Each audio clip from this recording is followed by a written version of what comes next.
கார சப்பாத்தி இன்னைக்கு பாசிப்பருப்பும் கடலப்பருப்பும் போட்டு தால், புது தினசான தால் இது. சப்பாத்திக்கு மிளகாய் பொடி, ஓமம், உப்பு, நெய் இதெல்லாம் ஊற்றி பிசைஞ்சு சப்பாத்தி மாதிரியே மாவு மாதிரியே பிசைஞ்சு வச்சுக்கணும். அதுக்கப்புறம் பாசிப்பருப்பும் கடலப்பருப்பும் ஈக்குவல் ரேஷியோவில் அதை வேக வச்சு எடுத்து வச்சுக்கணும்.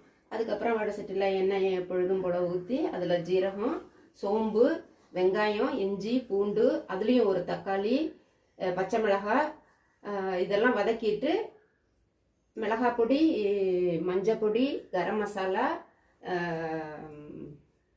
வேற என்ன பொடி போட்டோம், அவ்வளோ சாம்பார் பொடி கொஞ்சம் போட்டுக்கணும்.